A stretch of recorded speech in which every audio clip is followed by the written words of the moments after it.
John Textor abre o jogo sobre a SAF Botafogo, a Eagle Football, quem financiava quem, dinheiro do Lyon pra lá, Botafogo pra cá. E o Botafogo era o time que bancava o Lyon, na verdade. Tinha mais dinheiro saindo do Botafogo do que do Lyon. Botafogo é o poderio econômico da Eagle Football no momento atual. E é por isso que querem tirar o John Textor do poder. Isso é muito mais aqui agora. Tem troca de passes Sport TV com o Barreto, com o Mansur, com o Grafite. Tem ESPN Sport Center, né? Tem aqui também o John Textor falando para o UOL. Então, vamos ao conteúdo. O Botafogo empatou ontem. E é o que eu menos quero abordar hoje. É isso, o Botafogo empatando. Então vamos seguir. Vamos comentar aqui também sobre isso. Mas sobre mais coisas, tá? Vamos partir pro vídeo? Curta, comente, compartilhe, se inscreva no canal, ative o sininho, bora pro vídeo, depois a gente conversa. I like him. A lot is made of that conversation because our relationship was forged in Brazil. He was in Brazil before I was. So we like trading players together. We like recruiting players together. We have a lot of common relationships. He's a bold, passionate owner, does things differently. I have a lot in common with that particular style. So we may, we'll continue to trade players. We'll continue to look at players. We'll continue to have fun. You don't necessarily have to merge with somebody to collaborate with them. So when I say we need more partners, different partners, a lot of that has to do with the sale of Crystal Palace. Because Crystal Palace never became the partner to Botafogo that I wanted them to be. You don't see Botafogo players moving onto the Premier League roster. If you have a Premier League partner, it makes it easier to recruit players into your program in Brazil because you create that pathway. So I think more important to Botafogo than what's happening at Lyon is what happened at Crystal Palace. Or if it's just a collaboration with somebody that you're already friends with. I mean, we need to create pathways for Brazilian players into Europe and into the Premier League, and that would make Botafogo continue to be successful. Botafogo has been generating a significant amount of cash. It has been funding many of the operating losses in OL. These nonsense articles you see in France that say they paid for our championships, it's nonsense, right? So we've generated cash from prize money, generated cash from player sales. We generate cash because we run a good business. Nós vamos falar de um jogo que já foi citado aqui, Botafogo e Corinthians, né? Foi citado pelo fato de que o Corinthians entrou sem os seus titulares para o primeiro tempo, né? Botou a cavalaria em campo no segundo. No intervalo. Foram quatro, né? Foram quatro. Entraram Mateuzinho, Bidon, Memphis e o Roberto, que voltou. Voltou hoje. Mas, assim, e o jogo e fez toda a diferença. O jogo demarcou bem o que foi o Corinthians no primeiro tempo e o Corinthians no segundo. O primeiro tempo do jogo, especialmente os primeiros 25 minutos, são um monólogo absoluto do Botafogo, né? O Dorival tenta entrar em campo com um meio-campo quase praticamente num 4-3-3, né, se defendendo, só que com um volante mais por trás, que era o Ranieri, o Charles e o Bahia pela frente dele, como vamos dizer, como dois meias, mas na verdade era um tripé de volantes, só que o Corinthians não conseguia se defender. A bola entrava no meio-campo do Corinthians quase de todas as formas, basicamente porque o Charles e o Bahia eram atraídos por Alan e Newton, que iniciavam as jogadas do Botafogo, né? O Botafogo com o David Ancelotti mudou um pouquinho a maneira dele de iniciar a construção, começa com os dois zagueiros e o Alex Telles um pouco mais por trás, e os dois volantes mais adiante, o Alan e o Newton. Eles atraíam os dois, o Ranieri ficava muito sozinho na frente da área, porque o Montoro fechava de lado, aliás, ótimo jogador o Montoro, e de novo deixou ótima impressão, se juntava com o Correia, por vezes com o Natan, que fechava um pouquinho mais, e o Ranieri não conseguia defender a frente da área, sempre tinha jogador livre, ele muito sobrecarregado por ali. Então o Botafogo estabelecia vantagem, se fosse lançamento direto para o Arthur Cabral ajeitar para um desses meias, fosse em passe rasteiro entre os volantes do Botafogo para que um desses meias recebesse, e assim começa a jogada do gol. O Dorival, na parte final já do primeiro tempo, faz um ajuste no Corinthians sem ainda mudar peças. Ele começa a jogar com uma dupla de volantes. O Carrilho vai ajudar o Ranieri, o Bahia passa para o lado, o Charles fica um pouquinho mais à frente. O Botafogo vai tendo um pouco menos de poder de criação e aí o jogo muda bastante no segundo tempo. Claro que aí tem para mim a influência de dois fatores. A qualidade técnica dos jogadores, que entra, evidente que o Corinthians tinha uma tendência de melhorar, tá aí o lance do gol do Memphis, mas o Botafogo também cai no jogo. O Alan e o Newton em termos de ganhar duelos no meio, diminui um pouco a eficiência, a capacidade de retomar a bola rápido. O Botafogo já não conseguia estabelecer a mesma pressão, e as trocas dos homens de frente elas não têm tanto efeito. O Savarino não entrou bem voltando ao time, ele ficou lesionado, voltou ao time. O Santos também não entrou bem. Eu imaginava até que o Cuiabano fosse ser a primeira entrada, porque já era um jogo em que o Botafogo tinha o Corinthians tentando buscar o empate. Eu até imaginei que ele fosse colocar o Cuiabano na linha de meias ali para tentar buscar um pouco mais o ataque. O Nilton continua, que para mim ainda um pouco abaixo do nível dos demais jogadores de meio do Botafogo, só que o Botafogo não tinha o Marlon Freitas hoje, o Danilo ainda não estreou, então o Nilton continua ali suprindo essas ausências. E o Danilo Barbosa já não está sendo usado? Não. Já foi liberado para procurar um novo clube já. Foi notificado essa semana, acho que antes do jogo contra o... no meio de semana. Porque também se a transferência for dentro do Brasil, acho que ele não pode mais jogar, não é isso? Deve ter uma questão de limite de jogos, né? Acho que ele já fez... Porque o Danilo, que agora vai ser o titular, titular, fez 8 jogos pelo Botafogo. Já. É que o Danilo que vai ser o titular, né? Vai ser titular nesse meio de campo, ainda ele chega para ser, né? Ele estava de férias, né? Não tá isso, ele está sem jogar dois meses sem jogo. E vem de um longo tempo de inatividade. O Botafogo vai fazer uma mini pré-temporada para ele poder recuperar a forma, né? Então vai ficar esse buraco aí entre um Danilo e outro, né? Isso. Não que o Danilo Barbosa fosse titular, mas seria mais uma opção para esse cenário que o Eu acho que hoje, destacou aí, né? Vendo a curto prazo assim, acho que é Marlon Freitas e Alan, né? O meio campo do Botafogo. Mas... a terceira opção, o Nilton. Isso. E o Danilo, quando se estabelecer fisicamente, provavelmente vai entrar. O que a gente tem é tudo aquilo que a gente falava no início do programa, né? O Botafogo tem a questão hoje de... O Botafogo, aliás, tem no seu projeto de futebol, ele é um projeto de muitas entradas e saídas, né? Você tem uma permanente sensação de reconstrução. Agora, em outros anos, você teve acréscimos ao time, o ano de 2024, você teve acréscimos importantes que fizeram um time que já era forte, definitivamente encorpar e arrancar para as conquistas. Aí, desde o início do ano, nas duas janelas, você teve muitas saídas e muitas entradas. Mas hoje eu estava fazendo uma conta com um amigo torcedor do Botafogo. Outros times fazem muitas mudanças também, mas talvez por causa do estilão do John Textor, por ele deixar isso muito público, fazer questão de dizer que não segura jogador, que se chegar a proposta vai liberar, talvez a gente preste mais atenção no Botafogo. Eu não sei, porque eu estava fazendo uma conta hoje no início do jogo. O Botafogo iniciou o jogo hoje, evidente que tem algo de circunstância, o Savarino não estava, enfim, mas o Botafogo iniciou o jogo hoje com 3 titulares do time campeão da Libertadores. John, Barbosa e Alex Telles. Mas olha, por exemplo, o que está acontecendo com... Evidente que o Vitinho começou o jogo no banco hoje. Sim. Por uma questão de rotação, de calendário, o Savarino não estava. Marlon Freitas suspenso. Marlon Freitas está suspenso. Agora, a quantidade de jogadores dali que já saíram é importante também. Sim, mas pensa no que está acontecendo nessa janela com o Flamengo, por exemplo. Sim, mas um exemplo bem próximo do Botafogo.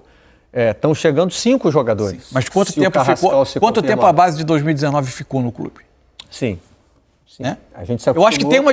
Mas mesmo o próprio Textor disse numa entrevista no início do ano, numa coletiva que ele deu no início do ano, que ele falava assim, o que falta ao projeto, e acho que essa avaliação dele faz todo sentido, falta maturidade ainda ao projeto do Botafogo, no sentido que, por exemplo, o Botafogo não é um formador que consegue revelar, por exemplo, um jogador que vai fazer uma venda grande e sustentar a manutenção de... Tanto que esse ano o Botafogo foi buscado no Santos, um jogador revelado para fazer uma venda fez grande, a venda. Né? Fez uma ponte com o Jair. É isso. Santos precisando vender logo. E tem também, não dá para deixar de falar, uma questão também de algo que agora parece que está em franca transformação, por questões da questão acionária e societária na Eagle Holding, mas o próprio Textor admite, o Botafogo precisou, entre aspas, socorrer o Lyon.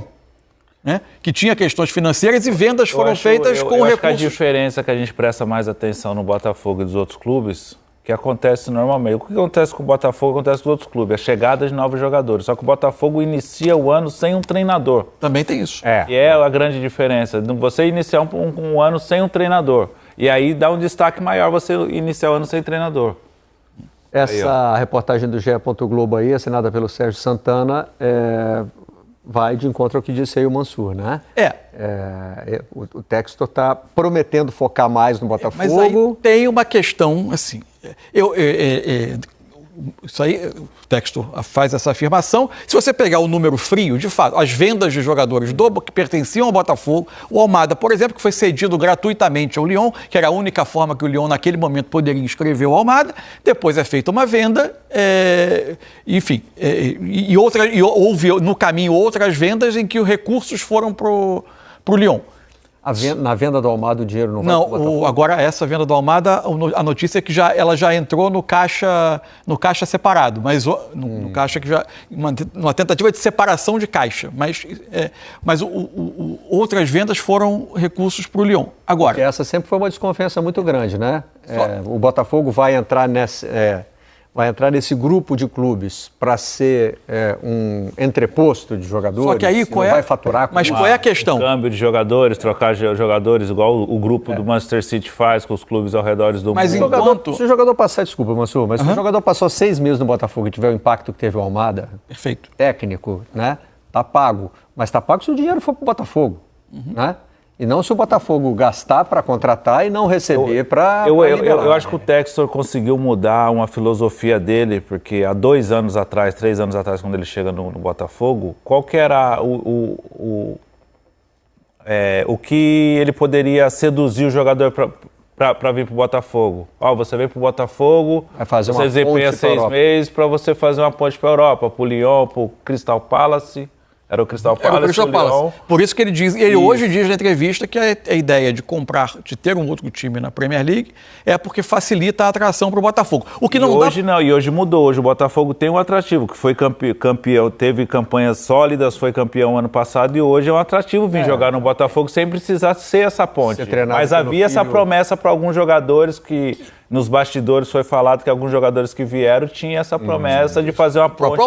O próprio Luiz Henrique, quando volta do Betis também, para passar pelo Botafogo e para ser uma ponte para o clube da Europa. O que não dá para não acrescentar a esse debate é o elemento que não pode ficar fora do debate para mim.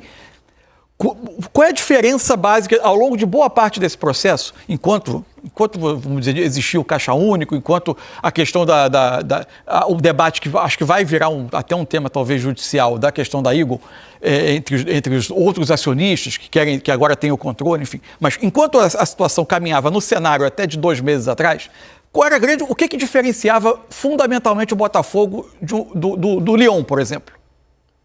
Fair play financeiro. O Botafogo podia fazer compras, podia fazer vendas e o dinheiro podia entrar no caixa do Lyon através da Eagle, porque o Botafogo, se fosse o caso necessário, podia ter perdas, como teve nos 2 primeiros anos da SAF, superiores a 150, 200 milhões de reais. Porque aqui não existe limitação de injeção de dinheiro do dono, tampouco limitação de perdas anuais, enquanto na França existe. Então, óbvio, era natural e até óbvio que, de alguma maneira, esse clube fosse, entre aspas, financiador do clube, do clube europeu. E o Lyon foi ameaçado de rebaixamento por questões... Esteve rebaixado provisoriamente e conseguiu reverter. Bom, hoje um atrativo, o Danilo, por exemplo, não tem essa cláusula, né, de ir para a Europa, o Textor já não faz mais vendeu a parte dele no Crystal Palace, né? Não faz mais parte Ele não tem mais o controle do Lyon. Da gestão. Né? Hoje ele tem o Botafogo, diz que vai se dedicar exclusivamente ao Botafogo, mas ainda tem o Molenbeek, que é um time pequeno da Bélgica, né? Que não serviria como é que é o nome do zagueiro que jogou no Botafogo ano retrasado, voltou o ano passado? O Adrielson, que foi vendido para o Al-Nassr do Emirados Árabes agora. Não sei se o Botafogo faz alguma coisa, mas ele foi vendido por esse clube, Molenbeek, né? Molenbeek, E se tinha, provavelmente vai mudar. Na contratação do Danilo, por exemplo, não tem nenhuma cláusula de liberação para clube europeu. Tá? E atrativo no Botafogo hoje... Inclusive com o treinador, né? O português teve um imbróglio assim com o Textor. Né? Não, o Renato Paiva? Não, o outro que veio, ficou um tempo e saiu. Bruno Lage. Foi, até de uma promessa de fazer uma ponte e tal, inclusive, mas... Bom, atrativo. Se o próprio Botafogo um clube grande no cenário brasileiro, atual campeão da Libertadores, atual campeão brasileiro, ser treinado pelo filho do técnico da seleção, que vai com ele para a Copa do Mundo, né? E é quem nós vamos ouvir agora. E na sequência, um treinador que acabou de passar pela seleção, né? O antecessor do Ancelotti. Sim, você já ha feito, acho que é muito fácil avaliar o jogo de hoje. Primeiro, a primeira parte, primeira meia hora, muito boa. Jogamos um bom futebol. Acho que também gastamos muita energia e não sacamos o resultado que acho que merecíamos, porque o volume de jogo ha sido muito. Temos que fazer mais goles com o volume de jogo que hemos feito. E a segunda foi mais difícil. Os câmbios deles aportaram muita energia e tivemos que defender mais, mas não foi suficiente. Acho que o resultado é o resultado correto. Eu acho que foi uma postura completamente diferente da que tivemos no primeiro. Nós não nos encontramos desde os minutos iniciais da partida. Demos muito campo ao adversário, que trabalhou principalmente com seus homens de meio muito soltos. Acredito eu que no intervalo nós tenhamos aí corrigido alguns posicionamentos, mudado algumas funções, e com isso nós conseguimos o equilíbrio e, acima de tudo, o predomínio, acredito eu, na segunda etapa. Foi um jogo completamente diferente. A equipe está de parabéns, os jogadores fizeram muito daquilo que foi solicitado, e é muito difícil você tirar pontos aqui dentro. O Botafogo está com uma campanha muito regular aqui dentro, já com uma sequência longa aí de bons resultados, poucos empates, acho que nenhuma derrota na competição aqui dentro. Então eu acho que foi um resultado importante para esse momento que nós estamos procurando. Bom, nós jogamos há 2 dias e meio uma partida bem pesada. Eu tenho alguns jogadores que estão retornando ainda, não vivem as suas melhores condições, estão começando a adquirir essa condição. Além do que, você acabou de citar um detalhe importante, o elenco, a gente tem assim algumas necessidades importantes, e com isso eu preciso realmente fazer esse tipo de trabalho. Não tem como partirmos para um outro lado. Vocês se lembram a partida contra o Ceará, e 2 dias e meio com viagem, com desgaste, com jogo corrido como foi, a partida logo com o clássico que tivemos. Nós tivemos dificuldades, e com isso nós temos que repensar tudo aquilo que nós fazemos a cada rodada. Não tem um outro caminho. Nós temos que viver dessa maneira. Outras equipes têm jogadores com outras características e que estão num momento um pouco diferente. Cada um parte para um lado e a gente trabalha com aquilo que nós temos. E entre o que o Corinthians tem, a volta do Yuri Alberto é muito importante, né? Muito. Eu até ia fazer esse comentário na hora dos melhores momentos, justamente quando ele perde um gol. Aí, por sorte, eles engataram outro papo, que o timing seria ruim. Mas... mesmo perdendo gols, ele já dá outra mobilidade ao ataque do Corinthians. A profundidade, a provocação que eu ia fazer era justamente essa. Como ele torna o Corinthians mais agressivo, né, Grafite? O Thales Magno vinha o substituindo, mas não tem essa característica. O Thales Magno é um meio atacante, né? Aquele cara definidor. É importante para o Corinthians também recuperar o Memphis Depay também, que é um jogador importante. E tem a volta do Garro, né? Ele não teve o Garro disponível para esse jogo também. É um jogador muito importante nesse meio campo do Corinthians. O Corinthians é um dos clubes, assim como o Grêmio, outros clubes do futebol brasileiro, que tem que estar todo mundo em condições físicas e técnicas para a equipe poder produzir. E não vai estar o campeonato inteiro. E não vai estar na temporada toda, não tem como. Bom, o Yuri Alberto falou sobre a volta. Vamos ouvi-lo.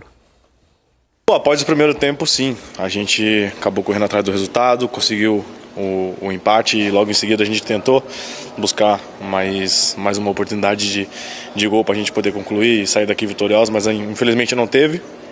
Antes do empate eu tive uma grande chance ali e vou trabalhar muito para que, como eu posso dizer, o ritmo de jogo, a confiança de poder sair cara a cara com o goleiro e poder terminar em gol, volte o mais rápido possível. Meu retorno foi muito importante hoje, para que no clássico eu possa estar um pouco mais ambientado, um pouco mais com ritmo de jogo, entendendo mais o que é estar em campo novamente. Então a força que o nosso grupo teve hoje foi muito importante, da gente poder correr atrás desse resultado, do empate, de um time que é o último campeão do Brasileiro, um time muito bom, muito forte, num campo bem difícil, ainda mais com o meu retorno, acabei com o tornozelo bastante dolorido ali, a coluna um pouquinho também, mas um empate importante para nós, para a gente poder ir para esse derby no meio de semana agora. Saiu daí direto para a banheira de gelo, então, né? Já estava reclamando de dor, claro, a volta é sempre difícil. E atrás dele, numa foto, o Danilo Barbosa, de quem falávamos aqui. E o Mansur fez a conta, não é por questão de número de jogos. Não, ele teve uma negociação agora com Fortaleza, acabou não sendo concluída. Ele está, de fato, no mercado, um jogador que está no mercado. Agora, olhando como foram as entrevistas depois do jogo do Corinthians e do jogo do Palmeiras, tem assim, convicção absoluta de que tanto o Dorival quanto o Abel, se pudessem... Tudo que eles não queriam do sorteio da Copa do Brasil era esse confronto, a esse momento da temporada, né? Porque é muito pesado. Ele é muito pesado, ele envolve uma questão muito passional, num sorteio que tinha inúmeras outras possibilidades e num calendário que é desgastante para ambos, mas eles, se pudessem evitar esse confronto a essa altura, certamente fariam. O lado positivo é que não tem a logística de viagem, né? Tipo, vai jogar no Nordeste, vai jogar no Sul do país, tem isso aí, vai estar ali em São Paulo. Mas é que alguém vai ser eliminado. Então, só que é um duelo muito pesado, é o arquirrival, é o arquinimigo, então, ou seja, era tudo que eles não queriam mesmo, você tem razão, Mansur. Eles não, acho que nenhum dos dois queriam esse duelo agora. Não era a melhor hora. Especialmente o Palmeiras, que tem as 3 frentes, né? Verdade. Tem menos margem até para... Bom, Seguimos o nosso Sport Center falando de Campeonato Brasileiro. Hoje também teve um confronto interessante entre o Botafogo e o Corinthians, o empate em 1-1, e é o Cícero Melo que chega aqui no Sport Center para contar pra gente. Vamos lá. Olá, fã de esportes. Botafogo e Corinthians jogaram pela 17ª rodada do Campeonato Brasileiro neste sábado à noite, aqui no estádio Newton Santos, para um público superior a 31 mil torcedores. Os dois times estavam desfalcados. O Botafogo sem o volante Marlon Freitas suspenso e o atacante Arthur gripado. Já o Corinthians não tinha Garro e Martínez suspensos e Memphis Depay e Yuri Alberto no banco de reservas. O primeiro lance de perigo aconteceu aos 18 minutos. Newton arriscou forte da entrada da área para a boa defesa de Hugo Souza. Aos 24 minutos, cruzamento de Matheus Ponte da direita na segunda trave. Natan Fernandes cabeceou para trás e Arthur Cabral, também de cabeça, colocou nas redes. Segundo gol dele no Campeonato Brasileiro, Botafogo 1-0. Insatisfeito com a atuação do seu time, o técnico Dorival Júnior voltou para o segundo tempo com 4 mudanças. Entraram Memphis Depay, Yuri Alberto, Mateuzinho e Breno Bidon. A partir daí, só deu Corinthians no segundo tempo. Aos 5 minutos, o time quase empatou o jogo numa pressão do ataque. Breno Bidon bateu rasteiro e a bola passou perto. Aos 18 minutos, John se enrolou na reposição da bola. Yuri Alberto pressionou e Memphis acabou chutando sem força nas mãos de John. Aos 29 minutos, Yuri Alberto entrou livre em diagonal pela ponta direita, mas o chute cruzado foi para fora. Finalmente, aos 38 minutos, depois de tantas chances desperdiçadas, o Corinthians empatou o jogo. Após cruzamento para a área, a bola sobrou para Memphis Depay, que não desperdiçou e deixou tudo igual no marcador. 4º gol dele no Campeonato Brasileiro. Final, Botafogo que perdeu a chance de entrar no G4. Corinthians sem ganhar há 3 jogos, também 1. Primeiro a primeira parte, primeira meia hora, muito boa. Jogamos um bom futebol. Acho que também gastamos muita energia.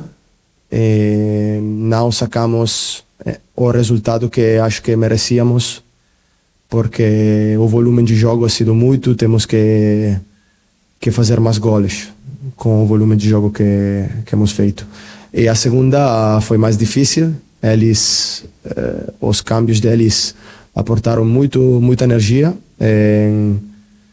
e tivemos que defender mais, mas não foi suficiente. Acho que o resultado é o resultado correto. Bom, primeiro o Yuri estava 2 meses parado, então dificilmente ele suportaria 90 minutos.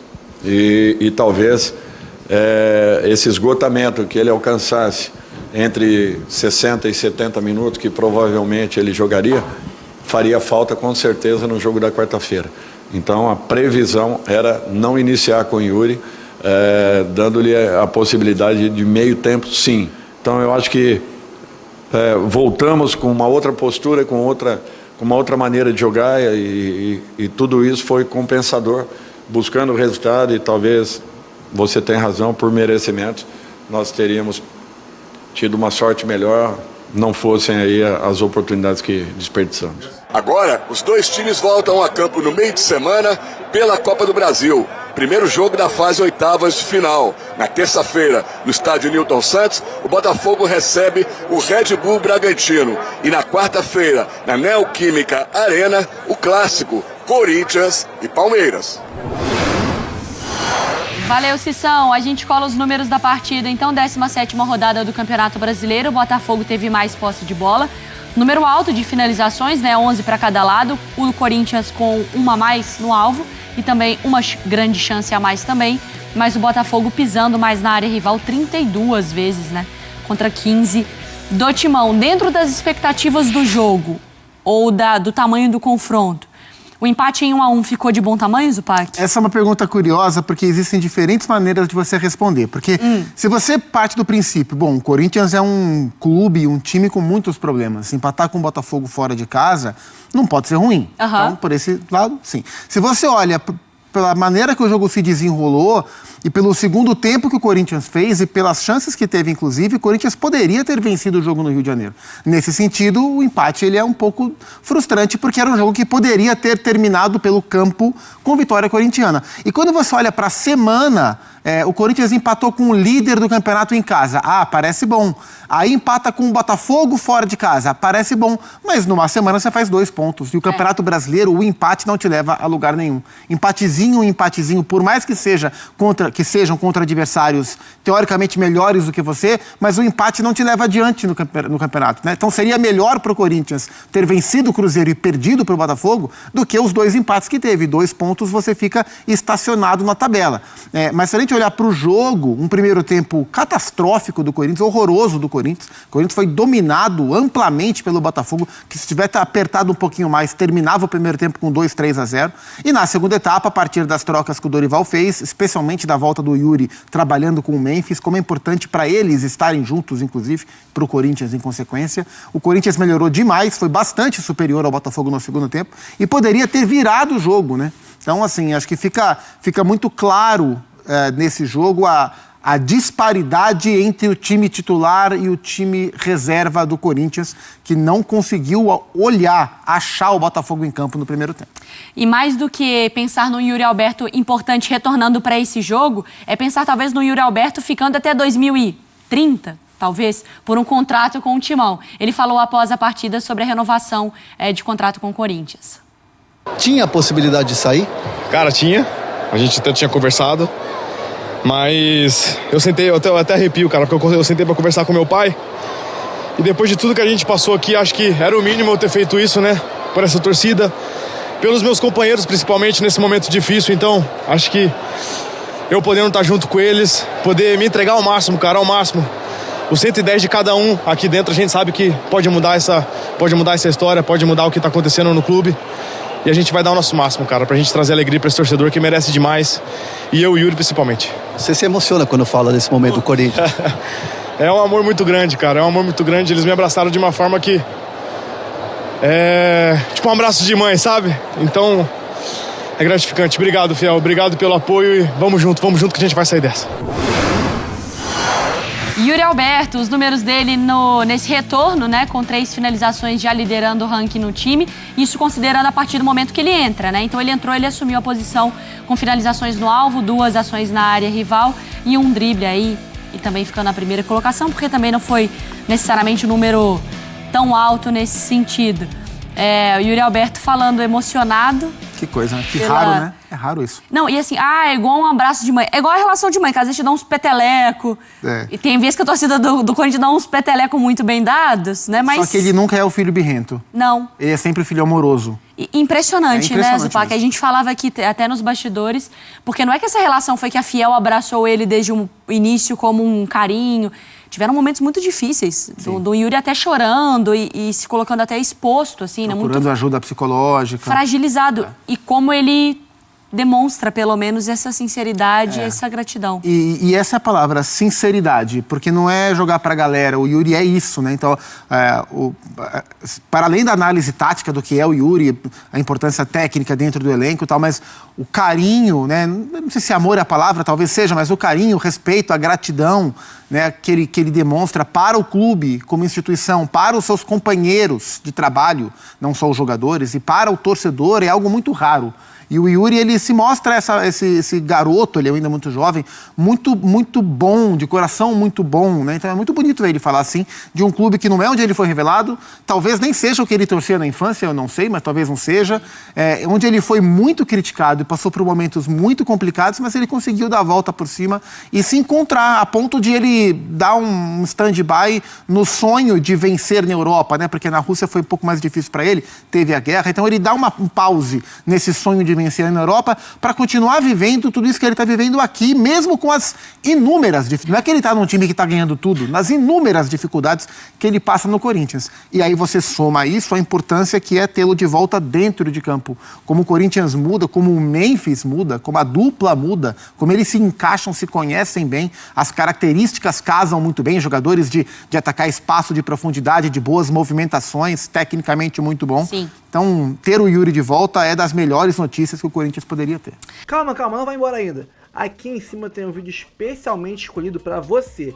E aqui embaixo tem o último vídeo que a gente postou. Corre lá e assiste, é maneiro. E aqui você vai se inscrever no canal. Clica aqui, se inscreve no canal, dá essa moral pra gente. Tamo junto.